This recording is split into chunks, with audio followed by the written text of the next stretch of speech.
ஒரு ஹெச்எம் வந்து 4 பேரை மேனேஜ் பண்றாங்க அப்படின்னா கவர்மெண்ட் ஸ்கூல்ல அவங்களுக்கு வந்து 1 லட்சம் ரூபாய் சம்பளம். பிரைவேட் ஸ்கூல்ல நீங்க 40 பேர் கிளாஸ் எடுக்கிறீங்க, 8 கிளாஸ் டிஃபரெண்டா 8 பீரியட் எடுக்கிறீங்க ஒரு நாளைக்கு அப்படின்னா மாசத்துக்கு எத்தனை பேரை நீங்க ஹேண்டில் பண்ணணும்? இவ்வளவும் பண்ண 15,000 சம்பளம். அப்ப எங்க எஃபிஷியன்சி இருக்கு? படையில டீலிமிட்டேஷன் அப்படின்றது வந்து தமிழகத்தில் தொகுதிகள் குறைக்கப்படும் சென்ட்ரல் கவர்மெண்ட் சொன்னிச்சா? மேகதாது அணை பிரச்சனையை பேசாம டீலிமிட்டேஷன் பத்தி பேசுறதுக்காக சித்தராமையா கிட்ட தமிழக குழு மீட் பண்ணியிருக்கு. நீங்க என்னன்னா ஆபத்தே இல்லைன்றீங்க. மத்திய அரசு அன்சிவிலைஸ்டுன்னு சொல்றாரு தர்மேந்திர பிரதான். அது பார்க்கும்போது பாருங்க, நானே கருப்பு சட்டெல்லாம் போட்டு வந்திருக்கேன், எனக்கே ரத்தம் குடிக்குது. நீங்க தமிழ்நாட்டுல இருக்கக்கூடிய மக்களுக்கு சொத்து வரி உயர்ந்தல் பிரச்சனை இல்லையா? அதெல்லாம் சட்டசபையில பேசணுங்க. நிர்மலா சீதாராமன் அம்மையார் வந்து பேசியிருப்பாங்க.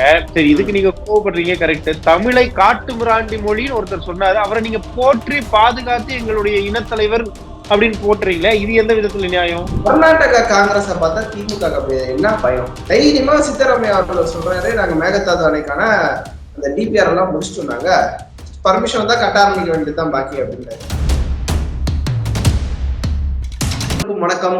ஏற்கனவே நம்மளுடைய சேனல்ல நிறைய உரையாடல்கள் பண்ணியிருக்கும். இப்பொழுதும் நேயர்களின் பார்வைக்காகவும் நேயர்களின் விளக்கத்துக்காகவும் இன்னொரு உரையாடல் மற்றும் முக்கியமான உரையாடலாக இருக்கும்னு நினைக்கிறேன். ஏன்னா கடந்த ஒரு மாத காலமாக, ஒரு வார காலமாக குறிப்பாக பலவிதமான நெகட்டிவ் நெரேட்டிவ் செட்டிங் அப்படின்றது இருக்கு. சாதாரணமா அது வந்து ஒரு பிரச்சார ரீதியில பேசாம கேஷுவலான உரையாடல் மூலமாக மக்களுக்கு விளங்க வைக்க வேண்டும் அப்படின்னு தான் நினைக்கிறோம். நம்முடன் இன்று இணைந்திருப்பவர் தேசிய பொது உடைமை கட்சியின் நிறுவன தலைவரான சசிகரன் அவர்கள். வணக்கம் sir, welcome to the show. வணக்கம், நன்றிங்க சார். ஸ்ட்ரெயிட்டா வெட்டு 1 துண்டு 2ன்னு கேட்கணும்னு நினைக்கிறேன். உங்களுடைய குழந்தைய தமிழ்நாடு அரசு பள்ளிகள்ல சேர்ப்பீங்களா? சேர்க்கறதுக்கு ஏதாவது தயக்கம் இருக்கா? சேர்க்கிற அளவுக்கு இன்னைக்கு அரசு பள்ளிக்கூடத்துல தரம் இல்லை அப்படின்னு நான் சொல்லி தெரியணும்ன்ற அவசியம் இல்ல. நீங்க வந்து ஒரு கட்சி நடத்துறீங்க, மக்களுக்கு சேவை செய்யணும்னு நினைக்கிறீங்க. நீங்களே வந்து ஒரு அரசு பள்ளிக்கூடத்துல வந்து உங்க பசங்களை சேர்க்கல அப்படின்னா அது ஒரு தவறான முன்னுதாரணம் ஆயிடாதா? தவறான முன்னுதாரணம் யாருக்கு? அரசு நடத்துறவங்களுக்கு தானே. அதாவது நம்ம கையில ஆட்சி இருக்கு. நம்ம கையில ஆட்சி இருக்கும்போது நம்ம அரசு நடத்துறோம், அரசு பள்ளிக்கூடத்தையும் அரசு மருத்துவமனையும் நடத்துறோம். அப்படி நடத்தும் போது நம்ம வந்து அங்க சேரல இல்ல சேர்க்கல அப்படின்னா அது தவறு. ஏன்னா நம்ம நிர்வாகத்து மேல நமக்கு நம்பிக்கை இல்லை அப்படின்னு நம்மளே சொல்றோம்னு அர்த்தம். இன்னைக்கு நான் வெளிப்படையாவே சொல்றேன்னா எனக்கு நம்பிக்கை இல்லை அப்படின்னு. ஓகே. ஏன்னா ஏன் இந்த கேள்வி எடுத்தோடனே கேட்கணும்னு நினைச்சேன்னா, ஒரு மாச காலமா இந்த இந்தி அது இதுன்னு வருதுன்னு வச்சுக்கோங்க. இன்னைக்கு நம்ம அலுவலகத்துல பார்க்கும்போது நிறைய பேர் இந்த கேந்திர வித்யாலயா அட்மிஷன் போடணும் அப்படின்றதுல வந்து ரொம்ப இன்ட்ரெஸ்டா இருந்தாங்க. எல்லாரும் அப்படியே ஒரு பரபரப்பு. ஏன்னா 25ஆம் தேதி ஏதோ ரிசல்ட் வருது போல இருக்காது, யார் யாருக்கு அட்மிஷன்ட்டு. ஐயோ, எனக்கு கேவில கிடைச்சிட்டா ரொம்ப ஈஸியா இருக்குமே, கேவில கிடைச்சா போதுமே அப்படின்றாங்க. ஃபீஸும் ரொம்ப கம்மி, 15,000 அந்த மாதிரிதான், வருஷத்துக்கே மேக்சிமம் அவ்வளவுதான் ஆகும் அப்படின்ற மாதிரி சொல்றாங்க. அந்த மாதிரி ஆப்ஷன்ஸ் எல்லாம் இருக்கும்போது ஏன் அது வந்து தமிழ்நாட்டுல வந்து பெரிய அளவுக்கு அத ஒரு அவேர்னஸே இல்லைன்னு நினைக்கிறேன் நானு. தமிழ்நாட்டுல அவேர்னஸ் இல்லைன்னு இல்ல, ஏற்கனவே நம்ம விவாதிச்சிருக்கோம், நிறைய பேர் பேசியிருக்காங்க, அண்ணாமலை கூட சொல்லியிருக்காங்க. இது வந்து பாத்தீங்கன்னா மிகப்பெரிய ஒரு வியாபார சந்தையா மாறிடுச்சு. நீங்க வந்து கல்வி அப்படின்றது மிகப்பெரிய வியாபாரம். ஏன்னா கட்டாயமா எல்லாருக்குமே தேவைப்படுற ஒரு வியாபாரமா மாறிடுச்சு. அதனால அதை எந்த அளவுக்கு முடியுமோ அந்த அளவுக்கு பயன்படுத்திக்கணும்னு நினைக்கிறாங்க. அந்த பயன் எப்ப படுத்த முடியும்னா when there is no competition. So அப்ப கேந்திர வித்யாலயா வந்து கம்மியா இருந்துச்சுன்னா தனியார் பள்ளிகள் போவாங்கன்னு பாஜக நினைக்குது. ஆமா, கேந்திர வித்யாலயாவோ புரியல, கேந்திர வித்யாலயா கம்மியா இருந்துச்சுன்னா பாஜக கம்மியா தரணும்னா எல்லாரும் தனியார் பள்ளிகளை நோக்கி போவாங்கன்னு பாஜக நினைக்குது. பாஜக முழுமையாக அரசு பள்ளியில சேர்க்கணும் அப்படின்றது அவங்களுடைய கொள்கை திட்டமா வச்சிருக்கிறாங்க. இப்ப நம்ம ஆட்சிக்கு வச்சுக்கோங்களேன், ஒரே நிமிஷம், நம்ம ஆட்சிக்கு வரும்னா நம்ம என்ன சொல்றோம்? அரசு பள்ளிக்கூடமும் இருக்கும், தனியார் பள்ளிக்கூடமும் இருக்கும். ஆனா கட்டண நிர்ணயம் வந்து அரசு தான் பண்ணும், அந்த கட்டணத்தை அரசு தான் கொடுக்கும். பிரைவேட் ஸ்கூல்லயும் ஒரே ஃபீஸ், கவர்மெண்ட் ஸ்கூல்லயும் ஒரே ஃபீஸ். ஒரே ஃபீஸ், ஒரே இதுதான். கவர்மெண்ட் ஸ்கூல்லயும் ஒரே ஃபீஸ் தான். 2 இடத்துலயும் ஒரே சிலபஸ் தான், ஒரே தரம் தான், ஒரே டீச்சிங் மெத்தட் தான். அந்த ஃபீஸை கவர்மெண்ட் கொடுக்கும். அதுக்கு வந்து எஜுகேஷனல் டாக்ஸ்ன்னு சொல்லி நம்ம வந்து இம்ப்ளிமெண்ட் பண்ணுவோம். ஒவ்வொரு கேட்டுட்டு பிரைவேட் ஸ்கூல்ல என்ன ஃபீஸ் இருக்கோ அதே கவர்மெண்ட் ஸ்கூல்லயும் பண்ணிட போறாங்க. நீங்க வேற பிரைவேட் ஸ்கூல்ல இருந்தாலும் கவர்மெண்ட் ஸ்கூல்ல இருந்தாலும் கவர்மெண்ட் தானே கொடுக்க போகுது. கவர்மெண்டே பே பண்ணணும்னு சொல்றீங்க? கவர்மெண்டே பே பண்ணணும், கவர்மெண்ட் தான் பே பண்ணணும். கல்வி என்பதும் மருத்துவம் என்பதும் இலவசமாக, தரமாக, சமமாக மக்களுக்கு கொடுக்கணும். ஆனா இன்னைக்கு வந்து மத்த கட்சிகள் மாதிரியோ இல்லைன்னா இது மாதிரியோ நம்ம தனியார மூடிடணும், எல்லாமே கவர்மெண்ட் ஆக்கணும் அப்படின்னு நம்ம சொல்லல. பிரைவேட் இருக்கணும். ஏன்னா அந்த அளவுக்கு இன்ஃப்ராஸ்ட்ரக்சர் நீங்க கொண்டு வர முடியாது. யோசிச்சு பாருங்க, கிட்டத்தட்ட வந்து 56 லட்சம் குழந்தைகள் வந்து படிக்கிறாங்க எங்கன்னா பிரைவேட்ல. அப்ப இருக்கு. நீங்க 10,000 பள்ளிக்கூடத்தை மூடிட்டு புதுசா ஒரு கவர்மெண்ட் பள்ளிக்கூடம் ஆரம்பிக்கணும்னா இன்ஃப்ராஸ்ட்ரக்சர் காஸ்ட் எங்க போகுது? ஒர்க் பண்ணக்கூடிய இன்னைக்கு இருக்கக்கூடிய எம்ப்ளாயிஸ்க்கு சேலரி கொடுக்கறதுக்கே அரசாங்கத்துக்கிட்ட காசு இல்லைன்னு சொல்லும் போது இவ்வளவு பெரிய இன்ஃப்ராஸ்ட்ரக்சர் வந்து இன்வெஸ்ட் பண்ண முடியாது. ஓகே ஓகே பட் அப்படியேதான் இருக்கும். அந்த இன்ஃப்ராஸ்ட்ரக்சர் அப்படியே தான் இருக்கும். ஸ்டூடெண்ட்ஸ் அங்க படிப்பாங்க. ஆனா சிலபஸையும் ஃபீஸையும் நிர்ணயிக்கக்கூடிய அதிகாரம் கவர்மெண்ட் கிட்ட இருக்கு. கவர்மெண்ட் நிர்ணயிக்கும், கவர்மெண்டே அதுக்கு உண்டான அமௌண்ட்டும் கொடுக்கும். இல்ல நீங்க என்னன்னா இப்போ ஒரு மகளிருக்கு 1000 ரூபாய் கொடுக்கறதுக்கே நம்ம வந்து இவ்வளவு திணறோம். இவ்வளவு 4.5 லட்சம் கோடின்றது வந்து 9 லட்சம் கோடியா அதை நோக்கிய ஒரு பயணமா வந்து நம்ம இருக்கிறோம். நீங்க சொன்ன மாதிரி கவர்மெண்ட் ஆபீசருக்கே சேலரி கொடுக்க முடியாத அளவுக்கு இருக்குது. இல்ல நீங்க பசங்களோட ஸ்கூல் ஃபீஸ் எல்லாம் கட்ட ஆரம்பிச்சீங்கன்னா அப்புறம் கவர்மெண்ட் திவால் ஆயிடாதா? அதாவது இன்னைக்கு கவர்மெண்ட் ஸ்கூல்ல வந்து பாத்தீங்கன்னா 33,000 கோடி கிட்ட நம்ம வந்து இன்வெஸ்ட் பண்றோங்க. ஒரு கவர்மெண்ட் வந்து 33,000 crores மேல கவர்மெண்ட் ஸ்கூலுக்காக நிதி ஒதுக்குது. அது மோஸ்ட்லி சேலரி. அதுல 90% ஆஃப் த அமௌண்ட் வந்து சேலரிக்கு போயிடுது. ஒரு ஹெச்எம் வந்து 4 பேரை மேனேஜ் பண்றாங்க அப்படின்னா கவர்மெண்ட் ஸ்கூல்ல அவங்களுக்கு வந்து 1 லட்சம் ரூபாய் சம்பளம்.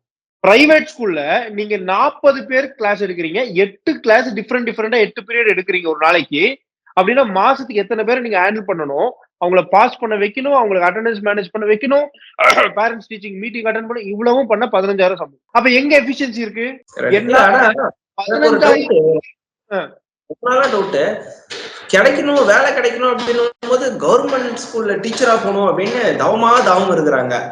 ஆனா எஜுகேஷனுக்கு மட்டும் பிரைவேட் ஸ்கூல் தான் வேணும் அப்படின்றாங்க. பிரைவேட் ஸ்கூலுக்கான டீச்சரா போகணும்னு யாருமே நினைக்கிறது இல்லையே. அதான் சொன்னேன், 15,000 ரூபாய் சம்பளத்துக்கு இவ்வளவு வேலை வாங்குறாங்க. இங்க 1 லட்சம் ரூபாய் சம்பளம் கொடுத்து வேலை இல்லாம இருக்கு. நான் என்ன சொல்றேன்னாங்க, ஒரு நாடு வந்து எந்த மாதிரி மனநிலையை உருவாக்கணும்னா, நான் சம்பாதிக்கணும், அதுக்கான வேலை செய்யணும், எனக்கு வருமானம் பெருக்கணும்னா என்னுடைய உழைப்பு அதிகமாகணும். இந்த மனநிலைக்கு மக்களை கொண்டு போயிட்டா தானாக ப்ரொடக்டிவிட்டி வந்துடும், வளர்ச்சி வந்துடும், செழிப்பு வந்துடும். இங்க என்ன நினைக்கிறாங்கன்னா, நான் வந்து ஒர்க் பண்றனோ ஒர்க் பண்ணலையோ எனக்கு கவர்மெண்ட் கொடுக்கணும்னு நினைச்சா தப்பு. நான் உழைக்காமல் எனக்கு ஒருத்தர் காசு தராங்க அப்படின்ற ஒரு மனநிலைக்கு நான் தள்ளப்படுறேன் அப்படின்னா, என்னை பார்த்து மத்தவங்களும் தள்ளப்படுறாங்க அப்படின்னா அந்த சமுதாயம் அழிஞ்சிடும். மகளிருக்கு 1000 ரூபாய் கொடுக்கறது நீங்க அப்போஸ் பண்றீங்க? நம்ம நிச்சயமா கொடுக்க மாட்டோம். நம்ம வாக்குக்கானவர்கள் கிடையாது, வருங்காலத்திற்கானவர்கள். அது தெளிவா சொல்றோம். சோ நம்ம அந்த திமுக உடன்பிறப்புகள் வந்து மாஞ்சி ரைட் அப்ஸ் போடுறாங்க. இந்த 1000 ரூபாய் கிடைக்காததால எவ்வளவு லாபம் இருக்கு, வீட்டு வாடகையை கட்ட முடியும், இபி ஃபீஸ் கட்ட முடியும், ஸ்கூல் ஃபீஸ் கட்ட முடியும், ஐநா சபைக்கே நம்ம வந்து ஃபண்ட் பண்ண முடியும்ன்ற அளவுக்கு அவங்க ரைட் அப்ஸ் போட்டுருக்காங்க. நீங்க என்னன்னா 1000 ரூபாய் தரமாட்டேன்னு சொல்றீங்களா? நான் வந்து 2024 எலெக்ஷன் டைம்ல வந்து பிரச்சாரம் பண்ணும்போது பேசினீங்க. ஒரு குடும்பத்துக்கு மாசத்துக்கு 1000 ரூபாய் கொடுக்குறாங்க. கரண்ட் பில் ஏறிடுச்சு, சொத்து வரி ஏறிடுச்சு, விலைவாசி ஏறிடுச்சு, பால் விலை ஏறிடுச்சு, ரோட் டாக்ஸ் ஏறிடுச்சு. இதெல்லாம் ஏறும்போது அந்த குடும்பத்திற்கு சராசரியாக 6,000 இருந்து 7,000 ரூபாய் பேர்டன் வந்து அதிகமாகுது பர் மந்த். அப்ப 1000 ரூபாய் கொடுக்குறீங்கன்னா நீங்க 5,000 ரூபாய் வாங்குறீங்க.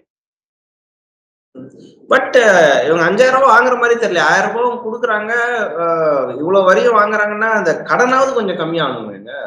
கடன் வந்து அதுக்கு மேல அதிகமா போகுது. அதுதான் சொல்றேன், அந்த கவர்மெண்ட் வாங்குது, கவர்மெண்ட் சரியான திட்டத்திற்கு நடைமுறைப்படுத்துதா? இல்ல. கவர்மெண்ட்டுக்கான ரெவென்யூ எதுங்க சொல்லுங்க?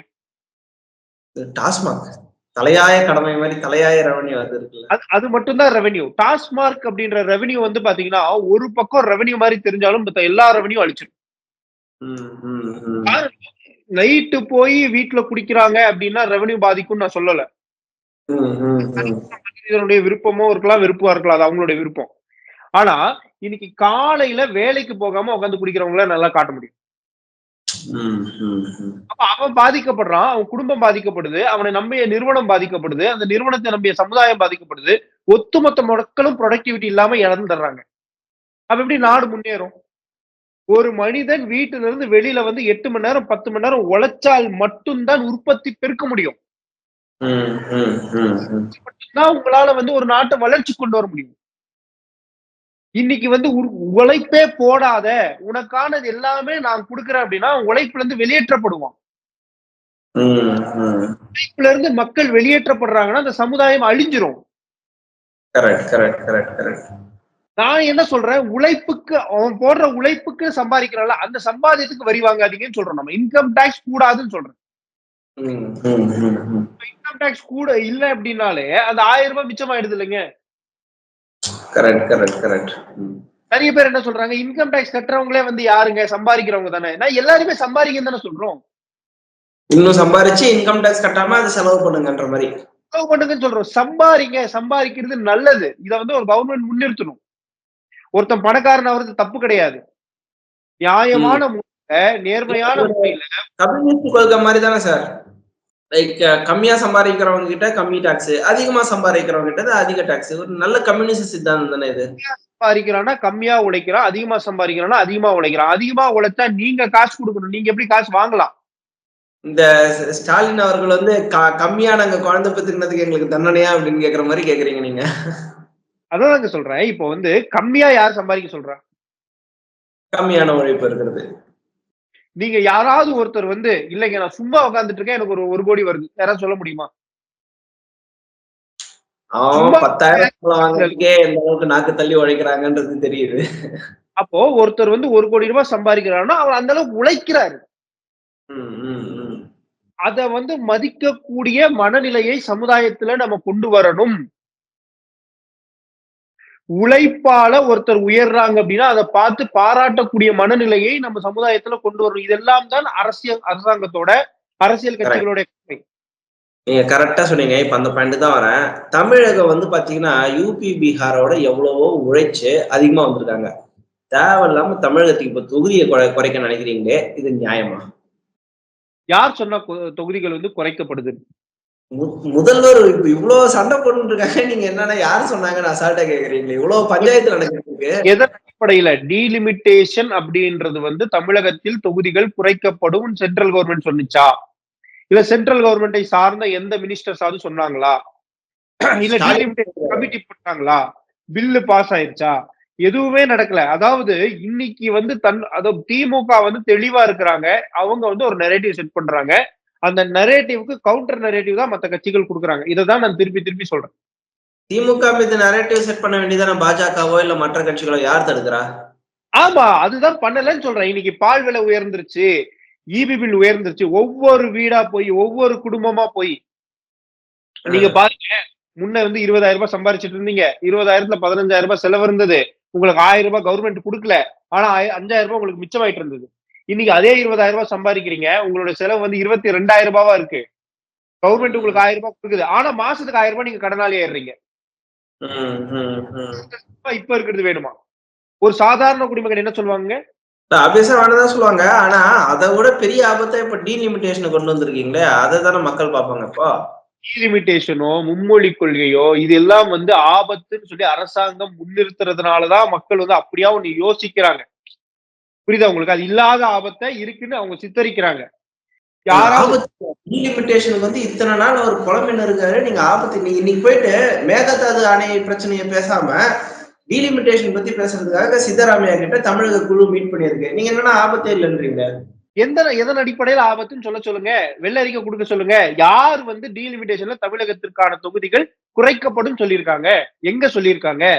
எவ்வளவு தெளிவு வேணும். அதாவது அமித்ஷா அவர்கள் எவ்வளவோ தெளிவு கொடுத்துட்டாங்க. இன்னும் கொஞ்சம் தெளிவு வேணும்னு கேக்குறாங்க. அது இன்னும் கொஞ்சம் தெளிவு கொடுத்துட்டு போக வேண்டியதானே? போது வருங்க. டீலிமிட்டேஷன் ஒரு திட்டத்தை உருவாக்கும் போது, அந்த மாதிரி ஒரு நடைமுறைப்படுத்தும் போது, நடைமுறைப்படுத்துறதுக்கு முன்னாடி எல்லாரையும் கூப்பிட்டு கலந்து ஆலோசிச்சுதான் ஒரு முடிவுக்கு வந்து வருவாங்க. இது வந்து பாத்தீங்க அப்படின்னா நம்ம குவாசி ஃபீடல் சிஸ்டத்துல நம்ம இருக்கிறோம்.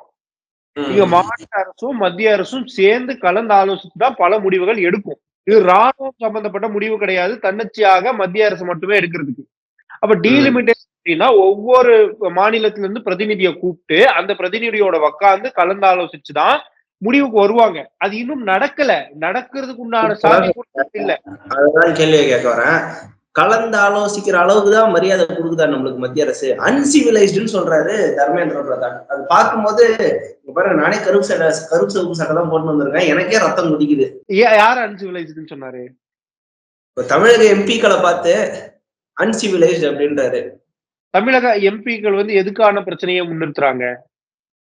தமிழகத்துக்கான நீங்க தான் கரெக்டா சொல்றீங்க. தமிழகத்தின் பிரதிநிதிகளாக வந்திருக்கிற எம்பிக்களை பார்த்து அன்சிவிலைஸ்ட்னா அது தமிழ் இனத்தையே சொல்ற மாதிரி தானே? தமிழக பிரதிநிதிகள் தமிழகத்தை சார்ந்த எந்த பிரச்சனையாவது பேசுறாங்களா? நான் சொன்னேன் தமிழகத்துக்கு பிறப்புக்கும் எல்லா உயிருக்கும்ன்ற மாதிரி ஐரோப்பிய யூனியன் பிரச்சனை எல்லாம் கேட்டிருக்காரு தயாநிதி மாறன். அதுதான் சொல்றேன் பாருங்க, ஒரு விஷயம் சொல்றேன், அரசியல்ல போயிட்டு நீங்க ஆன்மீகவாதியா பேச முடியாது.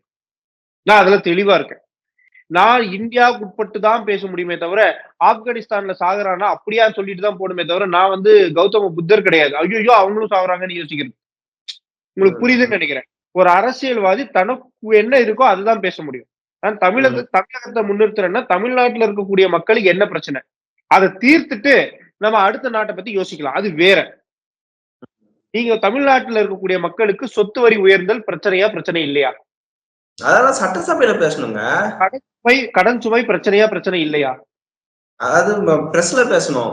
பார்லிமெண்ட்ல பேசுறத பத்தி கேக்குறேன். இல்லாம பிரச்சனையா? பிரச்சனை இல்லையா?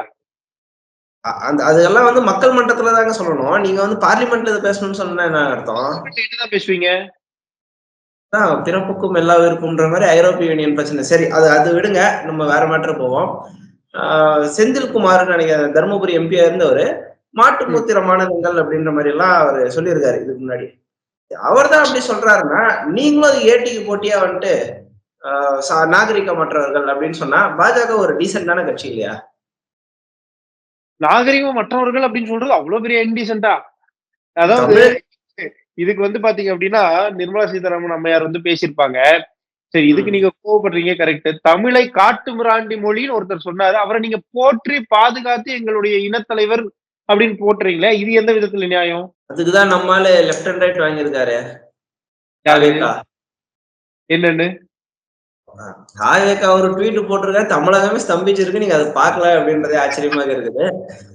நான் பார்க்காத அளவுக்கு தான் தாவேகாவுடைய ட்வீட் இருக்குன்னு சொல்றேன். இல்ல, தாவேகா வந்து அவங்க கேட்டிருக்காங்க, பெரியார் வந்து காட்டு மிராண்டி மொழின்னு சொல்றது வந்து உங்களுக்கு அவ்வளவு அக்கறையா, நீங்க தமிழ் மேல உங்களுக்கு அவ்வளவு அக்கறையா இருக்குதா? அப்ப வந்து அந்த புதிய கல்விக் கொள்கை வேணாம் அப்படின்னு நீங்க சொல்ல வேண்டியதானே அப்படின்ட்டு பெரியாருக்கு ஆதரவா சொல்லியிருக்காங்க. அதுக்கு கீழே கமெண்ட்ஸ் படிக்கும் போது கழுவி ஊத்திருக்காங்க.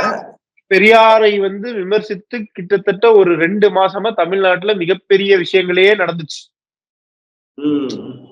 அப்ப எங்க தூங்கிட்டு இருந்தீங்களா? எனக்கு தெரிஞ்சு விஜய் வந்து இன்டர்நெட் எக்ஸ்ப்ளோரர் யூஸ் பண்றாருன்னு நினைக்கிறேன். அதனாலதான் 2 மாசம் கழிச்சு இப்ப பெரியாரை பத்தி அவருக்கு அப்டேட் வந்திருக்கு இருக்கலாம். இன்னொரு ரீசன் இருக்கலாம். இந்த 62 வாரம் நாம தான் எதிர்கட்சி அப்படின்ட்டு ஆதவர்ஜுனா சொல்லியிருக்காருல்ல.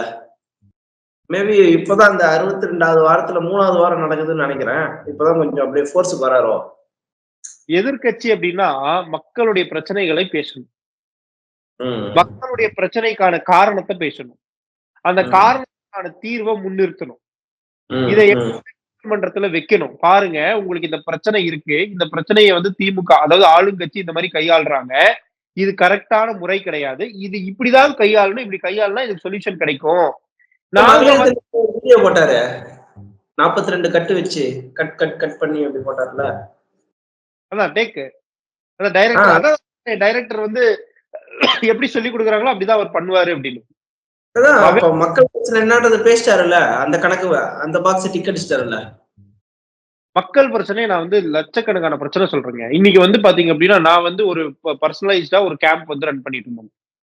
இன்னைக்கு மெடிக்கல் பத்தின அவேர்னஸ் இல்லாம, மெடிக்கல் ஃபெசிலிட்டிஸை வந்து தன்னைத்தானே வாங்கி கொள்ள முடியாம தமிழகத்துல எத்தனை பேர் இருக்கிறாங்க? இத்தனை பேருக்கு தமிழ்நாடு கவர்மெண்ட்லயும் ஒரு ஸ்கீம் இருக்கு, சென்ட்ரல் கவர்மெண்ட்லயும் ஸ்கீம் இருக்கு. தமிழ்நாடு கவர்மெண்ட் ஸ்கீம் நீங்க சொல்றது அந்த ஸ்டிக்கர் ஓட்டுன ஸ்கீமா இல்ல தமிழ்நாடு கவர்மெண்ட்கான ஸ்கீமா? ஸ்டிக்கர் ஓட்டுனதே வச்சுக்கோங்க. கலைஞர் காப்பீட்டு திட்டம் இருந்தது, அதுக்கப்புறம் அம்மா காப்பீட்டு திட்டம் ஆச்சு. நீ காப்பீட்டு திட்டம்னு ஒண்ணு இருக்கா? இருக்கா? எத்தனை பேருக்கு பயனளிக்கிறாங்க? எத்தனை பேருக்கு அது தெரியும்? அதோடைய ப்ரொசீஜர் என்ன? ட்ரீட்மெண்ட்டுக்கு முன்னாடி எப்ப பேசணும்? யார் சொல்லி தருவா? சென்ட்ரல் கவர்மெண்ட் இருக்கா? சென்ட்ரல் கவர்மெண்ட் 5 லட்சம் ரூபாய் ஹெல்த் இன்சூரன்ஸ் கொடுக்குறாரா? ஆயுஷ்மான் பாரத்ன்றதுல எத்தனை குடும்பங்களுக்கு போய் சேர்ந்திருக்குது?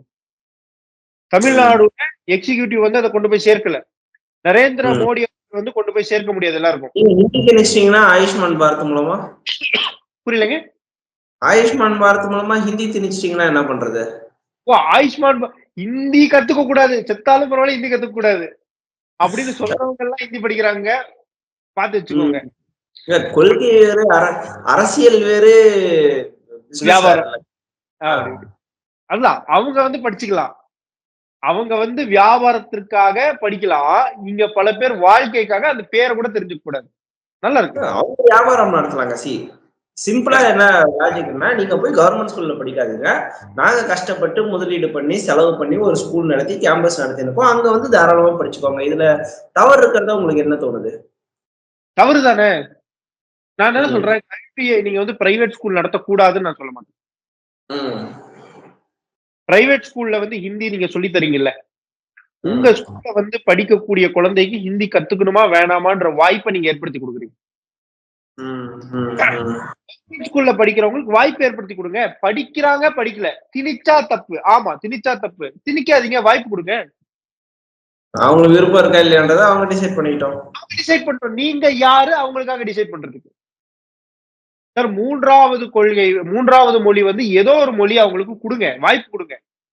ம். அந்த ம். மொழியில ஹிந்தி வேணுன்றவங்க ஹிந்தி படிப்பாங்க. தெலுங்கு வேணுன்றவங்க தெலுங்கு படிப்பாங்க. கன்னடா வேணுன்றவங்க கன்னடா படிப்பாங்க. அப்படி நீ வச்சா படிக்கவே majority of the people Hindi choose பண்ணிருவாங்க. அதனால அதுதான் டிஃபால்ட்டா ஹிந்தி திணிப்பா தான் இருக்கும் அப்படின்றாங்க. Majority of the people Hindi தேவைப்படுதுன்னு நீங்க நினைக்கிறீங்களா? இல்லங்க அவங்க சூஸ் பண்ணிருவாங்கன்னு இவங்க கருதுறாங்கன்ட்டு நான் உங்ககிட்ட கேக்குறேன். அப்படி அவங்க சூஸ் பண்ணிருவாங்கன்னு நீங்க நினைக்கிறீங்கன்னா, majority of the people Hindi தேவைப்படுதுன்னு நீங்க நினைக்கிறீங்க. அப்ப ஹிந்தி தேவைன்னு நீங்க நினைக்கிறீங்க. ம். ம். ம். சரி அப்ப ஹிந்தி குடுத்துட்டு தான் போ அப்படின்னீங்க. தேவைன்னா குடுத்துட்டு போங்க. சார் மக்களுக்கு எது தேவையோ, நாட்டையும், சமுதாயத்தையும், எதிர்காலத்தையும் பாதிக்காமல் மக்களுக்கு எது தேவையோ அதை கொடுப்பதுதான் அரசாங்கத்துடைய வேலை. இல்ல எனக்கு இன்னொரு டவுட். இதே 2026ல கேரளாலயும் எலெக்ஷன் வரப்போகுது. வெஸ்ட் பெங்கால்லயும் எலெக்ஷன் வரப்போகுது. இங்க 2த்துலயுமே இந்த புதிய கல்விக் கொள்கையும் இல்ல. பஞ்சாப்லயும் இல்ல. அதே மாதிரி டெல்லி கெஜ்ரிவால் இருந்த வரைக்கும் இல்ல. இந்த மாநிலத்தெல்லாம் மத்திய அரசு வந்து அப்படியே கழுத்து பிடிச்சு நெருக்கி நான் நிதி தர மாட்டேன் அந்த மாதிரி எல்லாம் சொல்லியிருக்காங்களா? நான் உங்களுக்கு ஏற்கனவே பல இடத்துல நம்ம பேசியிருக்கோம். நிதி தரமாட்டேன் அப்படின்றது ஒரு வீடு கட்ட போனால், ஹவுசிங் லோன் வாங்குனால், நீங்க வீடு கட்டினால் தான் அதுக்குண்டான லோன் தருவாங்களே தவிர, நீங்க கட்டத் தொடங்குறதுக்கு முன்னாடியே லோன் தரமாட்டாங்க. இவங்க என்ன அன்லெஸ் நினைக்கிறாங்கன்னா, ஒரே ஒத்த ரூபாயா இருந்தா கூட அது நம்ம காசு. உதயநிதி ஸ்டைல்ல சொல்லணும்னா நம்ம அக்கவுண்ட் காசு. அந்த அந்த ஒரு ரூபாயை ஏன் விடணும்? அது 1000 கோடியோ 2000 கோடியோ எவ்வளவோ அந்த ஒரு ரூபாவா இருந்தா கூட நம்ம உரிமையை ஏன் விடணும்னு கேக்குறாங்க. சரி, சரி. நான் வந்து இப்ப தமிழ்நாட்டுல இருக்கக்கூடிய 38 மாவட்டங்களுடைய நிதி தான் தமிழ்நாடு அரசாங்கத்துக்கிட்ட இருக்கு. ஆமாவா? இல்லையா? தமிழ்நாடு ஸ்டேட் கவர்ன்மெண்ட் வந்து ஒரு பில் பாஸ் பண்றாங்க. ஒரு திட்டத்த வந்து அறிவிக்கிறாங்க. அந்த திட்டத்த கோயம்புத்தூர்ல செயல்படுத்தல. நிதி குடுப்பீங்களா? குடுக்க மாட்டீங்களா? அந்த திட்டத்த செயல்படுத்துற நிதி. இப்போ எப்படி சொல்றீங்கன்னா, இந்த ரூ. 1000 ஸ்கீம்னு ஒண்ணு இருக்கு. ரூ. 1000 தகுதி ஸ்கீம். இல்லாத மக்களுக்கு குடுக்குற மாரி. ரூ. 1000 ஸ்கீம் வச்சுக்கோங்க. ரூ. 1000 ஸ்கீம் கோயம்புத்தூர்ல அந்த பர்ட்டிகுலர் பெர்சன் வந்து யாருக்குமே குடுக்கல. ம். நீங்க அந்த பெர்சனுக்கு காசு குடுப்பீங்களா? குடுக்க மாட்டீங்களா? போய் சேரணும்ல. ரூ. 1 இருந்தாலும் அந்த திட்டம் அப்படின்றது போய் சேரணும் தானே?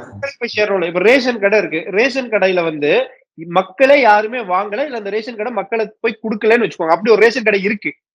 நீங்க ம். ரேஷன் அனுப்ப மாட்டீங்க. ரேஷன் கடைன்றதுக்காக அனுப்பணும். பட் அங்க பொருளே இல்ல அப்படின்னும்போது கொஞ்சம் திங்க் பண்ணணும். எதுக்கு தேவையில்லாத செலவு இருக்குன்ற மாரி யோசிக்கணும். இதெல்லாம் வந்து ஒரு உதாரணத்துக்கு சொல்றேன். ஆனா எக்ஸாக்ட் திங் என்னன்னா, நீங்க ஒரு திட்டம் வந்து அறிவிக்கிறீங்க. அந்த திட்டத்தை நடைமுறைப்படுத்துவதற்காக ஒரு நிதி குடுக்குறீங்க. ம். ம். ம். அந்த திட்டத்தையே ஒரு மாவட்டம் வந்து நடைமுறைப்படுத்தல. ஆனாலும் நீங்க நிதி குடுப்பீங்களான்னா குடுக்க மாட்டீங்க. ஏன்னா, அந்த நிதி எதுக்கு உங்களுக்கு திட்டத்த நடைமுறைப்படுத்துறதுக்கு. ம். ம். இல்ல நான் இப்படி புரிஞ்சுக்கிறேன். இப்ப ரூ. 1000 குடுக்குற ஸ்கீம் இருக்கு. தகுதி வாய்ந்த பெண்களுக்கு தான் குடுக்கணும் அப்படின்ட்டு வந்து கவர்மெண்ட் ரூல்ஸ் போட்டிருக்கு.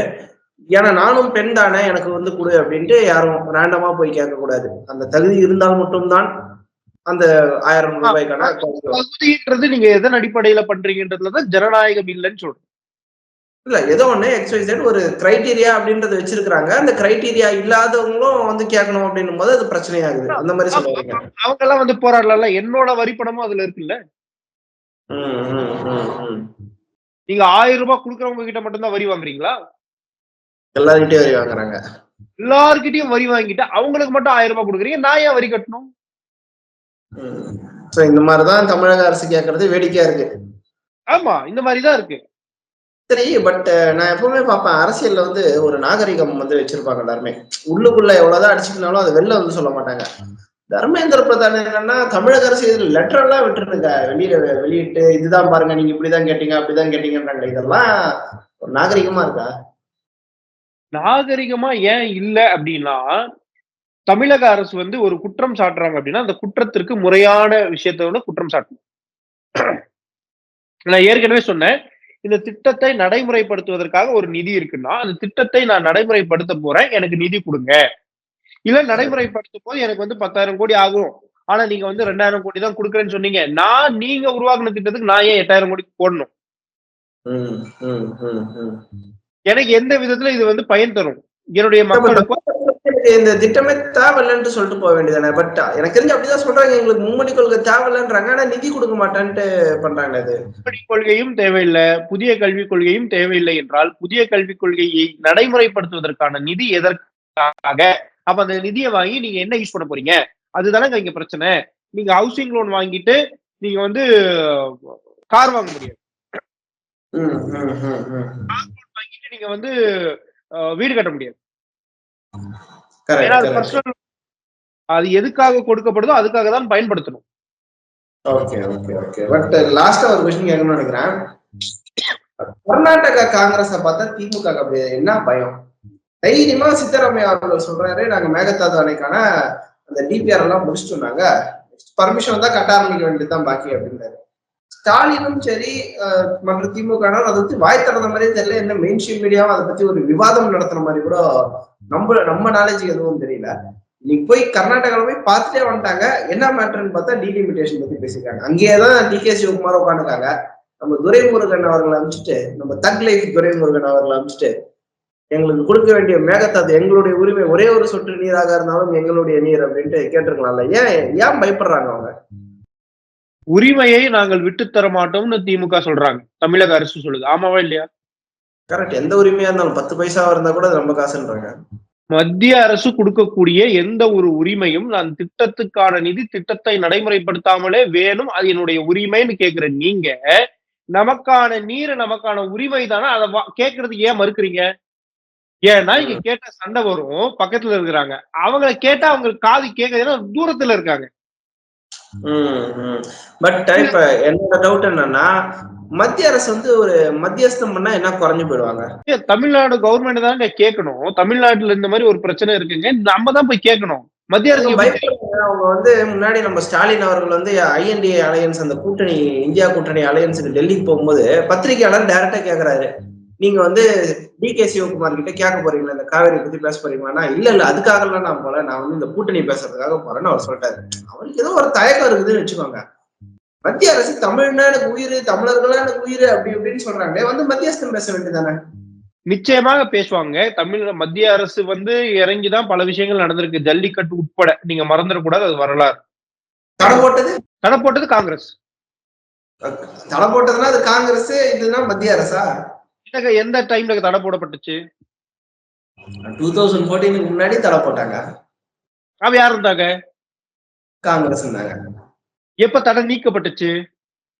2015 யார் இருந்தாங்க? மோடி இருந்தாங்க, பாஜக இருந்தாங்க. மத்திய அரசு தான் தடை போட்டுச்சு, மத்திய அரசு தான் எடுத்துச்சு. தடை போட்ட மத்திய அரசு காங்கிரஸ், தடையை எடுத்த மத்திய அரசு பாஜக. Okay okay okay. அந்த தடையை எடுத்து அவ்வளவு தமிழர்களின் இணக்கமாக இருக்கக்கூடிய பாஜக இப்ப ஏன் சைலண்டா வேடிக்கை பாக்குது? பாஜக என்னைக்குமே தமிழர்களுக்கு இணக்கமா தானே இருக்கு. பாஜகவை பொறுத்தவரையில் தமிழகம் கர்நாடகம் அல்ல, பாரதம்.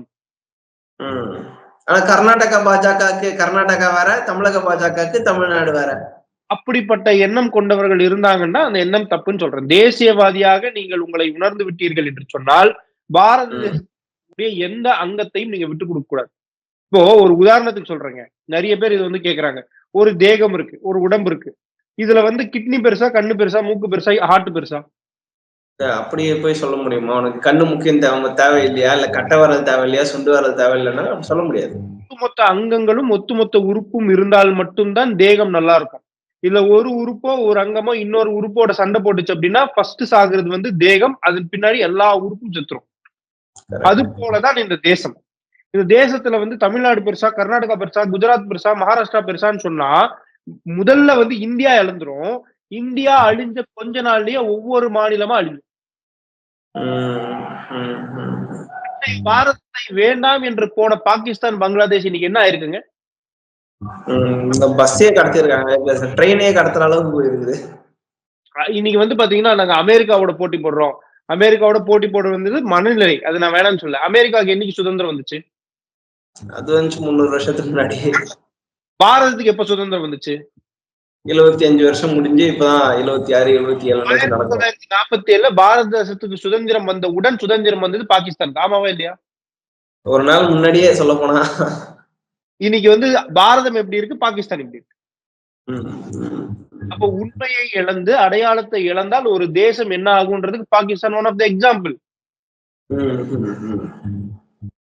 நான் துபாய் போயிருந்தேங்க. துபாயில வந்து பாகிஸ்தான்ல இருந்து வந்தவங்க எல்லாம் டிரைவரா இருக்கிறாங்க. கஷ்டப்படுறாங்க. டிரைவரா இருக்கிறது தப்பு இல்ல, அவ்வளவு கஷ்டப்படுறாங்க. தன்னுடைய குடும்பத்துக்கு போக முடியல. அங்க ஒரு டொமேட்டோ வந்து 300 ரூபாய் 400 ரூபாய் ஆயிடுச்சுங்க. எங்களால வாழ முடியல. இங்க வந்து நாங்க வந்து இங்க தங்குறதுக்கு இடமே இல்லைன்னா கூட நாங்க தங்குறதுக்கு தயாரா இருக்கிறோம். எங்களால இந்தியாவுக்கு வர முடியல. என்ன சொல்றேன், அவங்க இந்தியாவுக்கு வரணும், இந்தியா ஆதரிக்கணும்னா நான் சொல்ல மாட்டேன். அது ஏன்னா அவங்க பிரிச்சுட்டு போயிட்டாங்க. திருப்பி இந்தியாக்குள்ள சேர்ந்தா மட்டும்தான் இந்தியா சேர்க்கணும். நம்ம இங்க மனிதாபிமானம் பேசுறதுக்காக அரசியலுக்கு வரல. ஆனா பாகிஸ்தானோட நிலையை பாருங்க. பிரிவினையை பேசி பேசி பேசி பேசி இன்னைக்கு பாகிஸ்தான் என்ன இருக்கு? ஒற்றுமையையும் ஒட்டுமொத்த தேசத்திற்கான முன்னேற்றத்தையும் பேசியதால் தான் அன்னை பாரதம் இன்னைக்கு உலகத்தால் போற்றப்படுது.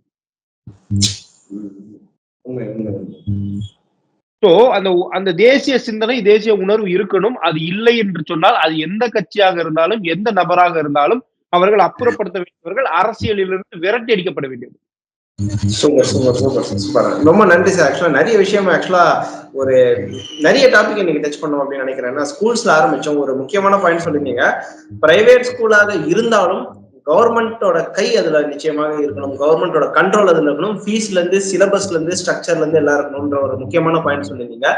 அண்ட் டீலிமிட்டேஷன் அப்படின்றது ஒரு பூதமாகத்தான் இருக்கிறது. இவர்கள் அந்த பூச்சாண்டியை காட்டிக்கொண்டு முக்கியமான விஷயங்களை தவிர்க்கிறாங்க அப்படின்றத வந்து பாக்குறோம். மேகதாதானியை பத்தி பேசியிருக்கணும், தமிழகத்தில் இருக்கக்கூடிய பிரச்சனைகளை பத்தி பேசிக்கணும். அதெல்லாம் பேசாம உலக பிரச்சனையை கொண்டு போய் பேசியிருக்காங்க அப்படின்றதும் மிக முக்கியமான பாயிண்டா இருந்தது. அண்ட் கடைசியாக தேசியத்தன்மை இருந்ததால் மட்டும்தான் இந்தியா இன்று அமெரிக்காவுடன் போட்டி போட்டுக் கொண்டிருக்கிறது.